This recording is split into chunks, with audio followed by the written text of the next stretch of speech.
everyone, it's Sharana from Pay Your Waste, and today I'm going to be reviewing Euphoria Season 2, Episode 1, Trying to Get to Heaven Before They Close the Door. You guys, the Season 2 premiere of Euphoria is here. It did not disappoint. Y'all, I just want to have a short disclaimer before I get into this week's episode. I just want to let you guys know that I do not condone violence, okay? Violence is not okay. It is not okay to put your hands on people, okay? Unless it's Nate. Y'all thought I was gonna give a damn about Nate getting his ass beat? All right? Nate been needing that ass whooping since season 1. And I just thank you, Sam. Okay, thank you for allowing me to see Nate get the brakes beat up off him. The only miss that I did have is I really wanted them to play Nook If You Buck. I don't know why people don't go with the obvious choice.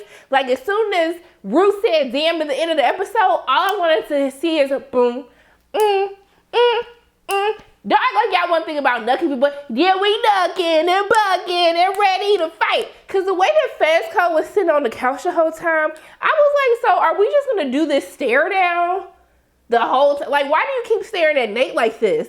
But when I knew, that moment I knew that it was about to go down is when Fezco took his shirt off.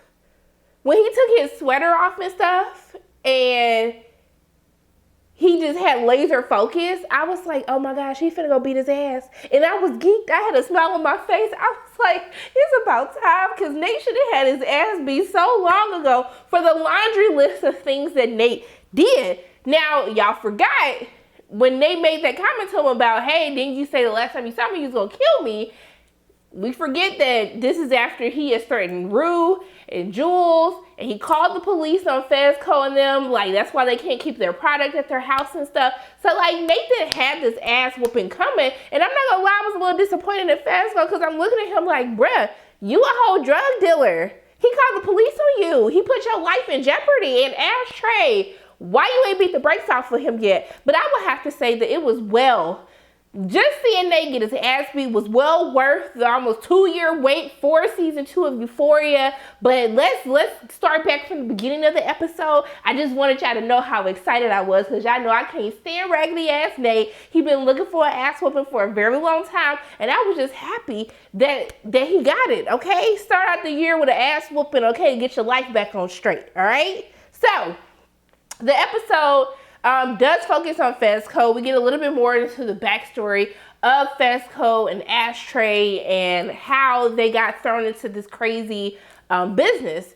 And so this episode opens up with Rue saying that Fezco's grandmother was a mother effing G. And she was. That opening sequence of her pulling up in the convertible. She got that nice little blue suit on, talking about guys. What did it say? Guys will. God's word, God's will. And I was like, I mean, the words is true, but baby, like, you walking in with that on your back, and then you got a gun in your hand. The gun looked nice too. It was gold, so it had like that royal blue and gold color scheme. But when she walked in, I knew I was scared, because when everyone started looking at her crazy, I'm thinking they looking at her crazy because she got the gun in her hand. But when the dudes start making phone calls and stuff, they just saw her. I don't even know if they saw the gun. But when I say grandma walks in like, what's good? This is my place. She walked in like she owned the entire place. I knew something crazy was gonna happen. So she's walking in. She walked through the strip club. Even the strippers on the post looking at her like, oh snap, it's about to go down, okay? Then she walk in. The dude is getting his little ping sucked about a girl, which is why he wasn't able to answer the phone call, because he was a little busy trying to get his rocks off. And then she comes in and she was like, hey, you fat F. And then she shot him in both of his legs. But, okay, hear me out though. I know that I should have been thinking about how she just shot this man in both of his legs while he was getting his peen sucked. But what I really wanted to know was, how was his peen still hard? Was it the shock of it all? Don't act like I wasn't the only one thinking about this, because I was just like, but I need answers. I need to understand how this works. So she goes back into the car, and she was like, hey, you know, I had a talk with your daddy, and you're gonna come live with me now. And I was just like, so wait, if that was his daddy, I was like, wait a minute, did you just shoot your son? But then later, she shot her daughter's baby daddy. So I was like, okay, well, I guess that's a little bit better. I mean, I just thought it would be a little crazy, you coming and shooting your son. I mean, I know he shouldn't have put his hands on the kid, but you gonna shoot your son too? Like, you could at least just, pistol whipped him or something. But we see that she kind of has these words of wisdom for Fezco, saying that, hey, your mother was always like a good person and she was super kind. She had a pure heart, but your daddy took advantage of that. And I like when she said like how there's a short supply of kind people in this world. And once they realize that you're kind, they'll swoop in, they'll swoop the F in. And she tells them like, you shouldn't fall in love. You can't trust anyone. And I was just like, I know grandma might not be the best role model, but she was kind of speaking knowledge and truth to her grandson. I ain't saying she was the best at what she was doing. I did like the little throwback to the Blockbuster. You had the Blockbuster as he's cutting up the coat. I'm not condoning, Fezco as a young child, basically learning the rules of the game. But I did like that when the guy's like, who brings a kid to like a drug deal? And she was like, that's not a kid, that's my business partner. And I like how later in the episode when we see them say the same thing about Ashtray, and Fezco was like, hey, that's my business partner, he's not a kid. We see that one day, Fezco comes home from school and there's like literally just a baby laying in the hallway. And I was just like, bruh, where did this baby come from? And so she makes this comment that the baby was basically collateral, but the mom never came back and got the baby, so the baby just became his brother. But it was nice to know that Fezco was like smart in school, even though, Fezco always be talking slow, but I think it's because he's always high. But most people who are in these type of businesses, they do have to have some type of knowledge for math. Math was never my strong suit. I had people do my homework because I was just like, that's just too much of a headache for me to try to figure all this stuff out right now. But we do find out why Ashtray gets his name. And essentially he was a young child. And while he was in the bathtub in the kitchen sink, he picked up one of the cigarettes. Because you know what, babies, you got to be watching them. Because they be grabbing stuff real quick, having stuff in their mouth. And you be like, how in the hell did you get, like, what happened? I was watching you. What happened? So that's how he got the name Ashtray. But what I was very concerned about was, okay, so you giving the baby a bath in the bathtub. And you telling Fezco the story that you really shouldn't be telling a kid. But you cooking crack on the stove? You cooking crack on your stove? You're not even supposed to do that in a house that you live in because the house will blow up. There's all these chemicals. Was I tripping? I thought she was cooking. I thought she was cooking crack. Let me know if I was wrong. Maybe she was cooking some cloudy ass water for some coffee, but it looked like she was like cooking crack to me. So I was highly confused. I love how the music was so good in this episode. They played Curtis Mayfield, like the instrumental for Think, which they played a lot of instrumentals that have been used in Beyonce songs. Cause I forget last time they played like the instrumental track for Hold Up that she sampled, and now this, cause Resentment. Okay, don't act like y'all didn't know. Y'all didn't cry a couple of nights to Resentment. You should have told me you wasn't happy. Okay, I'm sorry. I know y'all get mad when I be singing, but one of these days y'all gonna appreciate that I got pipes. All right. So we see that one day she's getting this phone call while she literally has the baby on the floor, like they family business. The baby just sitting there on the floor. Just sitting on the floor. I was like, I know it's y'all business. The floor cannot be that clean to be leaving a baby on the floor like that. At least put like a little mat down for the baby to sit on. She up on the roof getting her little suntan, and then she gets a call about the guy who basically sold her some fake dope.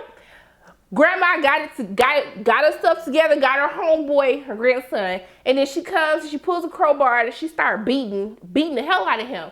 Now, the number one rule of a kid is you don't get involved in grown folks' business. So what provoked Fezco to go walk up on her as she's beating the hell out of somebody, I will never understand it. I think they say he doesn't understand why he got out of the car, but he ends up getting hit in the head and he blacks out and doesn't remember anything for 2 months. But you see that he always had that worry that what is happening, who is going to take care of Ashtray.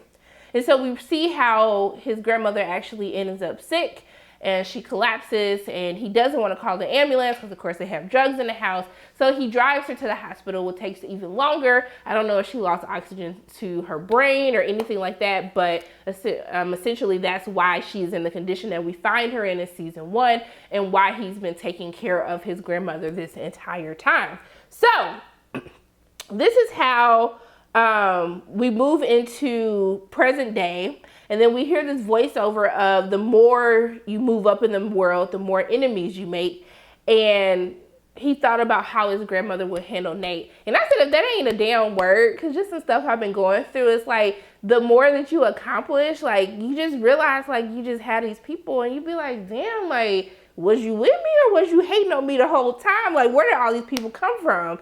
So I was dying, and we catch up to where we left off in season 1, where he's having this meeting with Mouse, having this discussion. And then out of nowhere, Ashtray picks up a damn hammer. And when I say this dude like flew into the air like he was a comic book character, I'm not gonna lie, he really did like dude like went boop, boop, boop, boop with the hammer. And I was like, damn, like, can we just get him in a comic book movie? He should be a superhero, because the way that he came and knocked these people out, he ended up killing Mouse, hitting him in the head with the hammer. And Fezco just sitting there like, yo, what the F? And I was like, bruh, for real though. I was like, what just happened and what possessed you to do all of that? I could see if like, he was like, hey, I'm finna kill you. But he was like, all right, I'm finna head out. And then you just come with a hammer killing hoes. And I was just, I'm confused, Fezco confused, Ashtray looking like fool. I'm sitting up here trying to ride or die for you.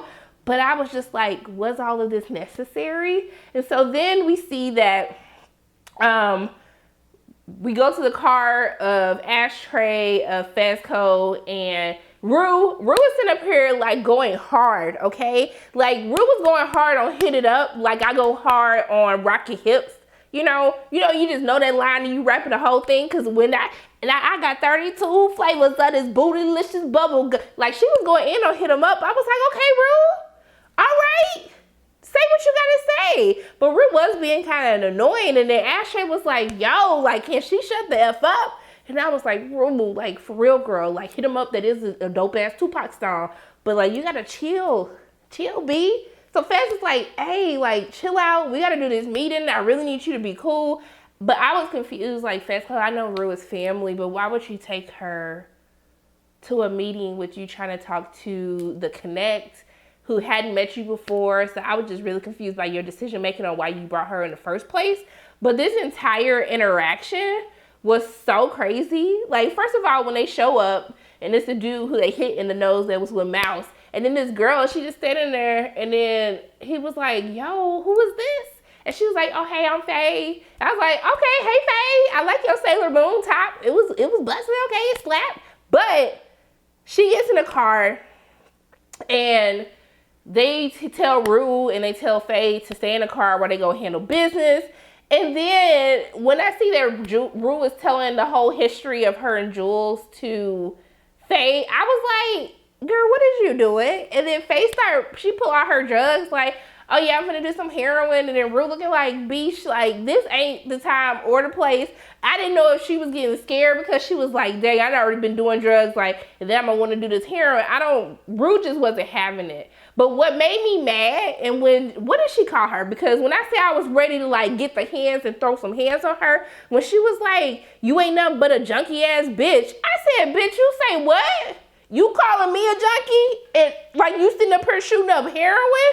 What is happening? And then she said it again, and I was like, Rue, I know you might not be about that life, but you need to throw hands on her. You're not gonna sit up here and disrespect me. Call me no junkie ass bitch and you sitting up here doing some damn heroin. The mother effing nerve of it all. But before she can put hands on her, because I'm just gonna say maybe Rue just had a delayed reaction, because like you're not gonna talk outside of your neck to me, and you just met me, and I done told you my whole love story of what I'm dealing with, and you know the problems that I have, and you gonna sit up here and have the audacity to call me that?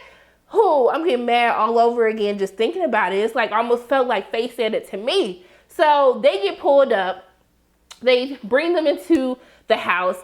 And then the Connect is like this crazy, like she's this chill lady who used to be a school teacher who's now a drug dealer, because clearly paying teachers should get paid more. Just saying. So Bruce was like not with the shits, okay? He wasn't with the shits. He told them to line up. He said, take your clothes off. I was dying laughing at him telling everybody to get naked. And then he looked at Ashtray, except you. Ain't nobody trying to see no kid naked.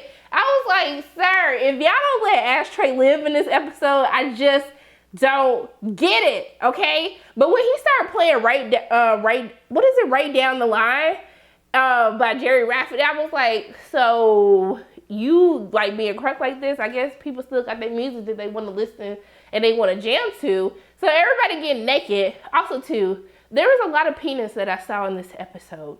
And I just want to thank them for giving me equal opportunity peen. Now, wasn't necessarily penises that I would want to see. Probably not. But I like that we just had equal opportunity peen throughout the course of this entire episode. I was like, thank y'all for showing Hollywood how it should be done. This should just be natural at this point, okay?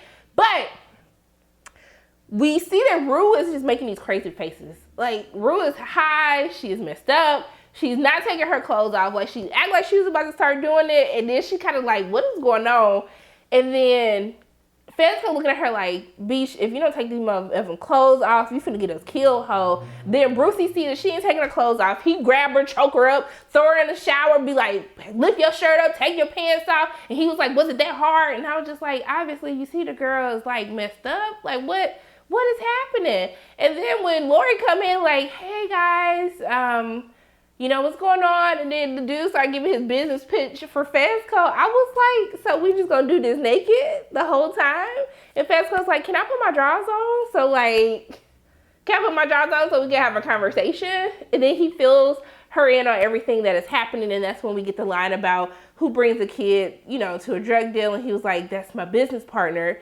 You know, and then she's like, hey guys, like, sorry for the hoopla, but you know, gotta be careful.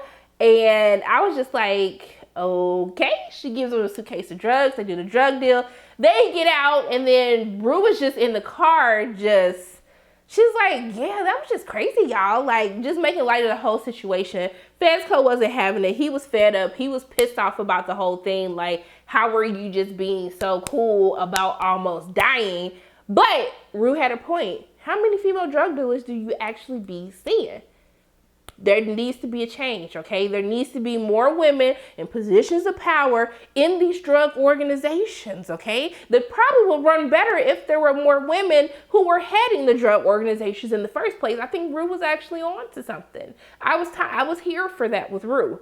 So they end up going to the party, and Rue sees Jules, and she ends up hiding out from Jules for the rest of the night until Jules ends up finding her. But then we see that Fezco strikes up this conversation with Lexi. So it's like the most random conversation ever in life. And this one I was like, what is he doing at this party? Because it seems like he's on a mission, but him and Lexi are also hitting it off at the same time. So they started talking about, he was just like, hey, did you have a good Christmas, or are you Jewish? And I was like, Fezco, these pickup lines, what is happening right now? Lexi, Jules comes up and is like, hey, have you seen Rue? Lexi's like, no, I haven't seen her. And he was like, yo, what up, Jewel? And I was like, baby, it's not Jewel, it's Jules. And she was like, that's not my name. He was like, of course I know your name, Jewel. And I was just like, that's kind of like the people who like call your name wrong, but they so confident about it that you like, well, damn, I must be wrong. It must not be my name. What you calling me must be the right name. The whole thing is just awkward. But he did have a point, though. After they had this whole conversation about believing in God, and Lexi doesn't believe in God, and he does. And she was like, well, how does it work if you're a drug dealer? I said, baby, Jesus loves everybody, okay? Everybody. It don't matter. You can still believe in the Lord. You know when you sinning. Just because you believe in the Lord don't mean you ain't no sinner. Don't mean you don't know you sinning. You can still love the Lord. The Lord still love him. You just want him to do better. All right? But he had a point when he said, ain't nobody coming with this same energy for the McDonald's founder who giving all these people high blood pressure and diabetes. Now, my black ass, as soon as I'm done reviewing this, making this whole video, I'm going to take my black ass to McDonald's and I'm going to get me a double cheeseburger. But I'm just saying, we need to keep the same energy for McDonald's CEOs and the founders as we do for the drug dealers. Just equal, like, we just got to treat everybody equally. The same is the same thing, the same conclusion, okay? Right, so after they have this whole conversation, and he's like, hey, like, you're the coolest person in the room. This is like one of my favorite highlights of the year. And I was like, okay, speak your game. You're going on a little strong, but you know, and she was like, oh, really? And I do this. I'm Lexi. I literally look at people like, why are you trying to talk to me? Why do you find me interesting? Why do you want me to do this? I am just like Leslie. And so when he was like, you have to stop discounting yourself and like take a compliment, I'm working on that. I feel like Fezco was talking to me. I feel like he was looking in my eyes, talking to me. And so he was like, hey, can I get your number? And then he calls Ashtray to start the car. And I was like, hold on. Like, Lexi looking like, what is going on right now? And so the way that he was like, the way that he goes up to Nate, he's like, excuse me. He like walking past everybody. And then he was like, hey, what up, Nate? Like, how you doing? Are you having a good time at the party? And he was like, did you come up with a New Year's resolution? He was like, no, how about you? He was like, yeah, I got some. And then Nate was like, I thought the last time you saw me, you said you was going to kill me. And he was like, oh, no, man, it's all good, man. And then he bust that bottle and hit him over the head. He was beating the brakes off of him. I was like, get him.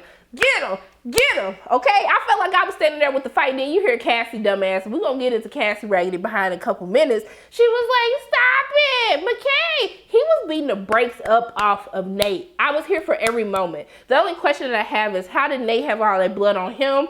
And then Fezco was wearing this white ass shirt and he didn't have nothing on him. Also, too, McKay, what was your ass gonna do? McKay, he was coming in, he seemed like he got a couple of hits in, he was going like quick, okay? But I was like, what was you finna do, AB? What was you finna do? You know he needed that ass whooping. Let him take his ass whooping like a man, all right? So they end up leaving and I was just like, I was here for every single moment of him beating his ass. But we need to talk about Cassie dumbass behind, okay? Because I told y'all in my review that Cassie is going down a dark path, and I just don't understand. Y'all already know. Cassie and Lexi ends up getting into a fight. She gets out of the car. She goes to a gas station. She sees Nate raggedy ass while she's sitting outside watching donuts, eating donuts at the gas station. Nate's like, hey, are you and McKay together? Beesh, why you asking me and McKay together? I'm like, see, this hoe already plotting on her. And then he basically says, hey, do you want to ride? And she was like, yes. And I was like, girl, don't do it. It's a setup. So they driving, they drinking the beers, okay? Then he rolled the windows down. I was like, are you trying to get her nipples hard so her nipples will show? Like, I'm trying to understand the logic of Nate's crazy ass in the first place. And then he started doing 100 miles and she looked like she getting scared. Then they hit a bump and she spilled beer on her. And she's like, oh, you got me all wet. And then she take her panties off. I said, now, bitch.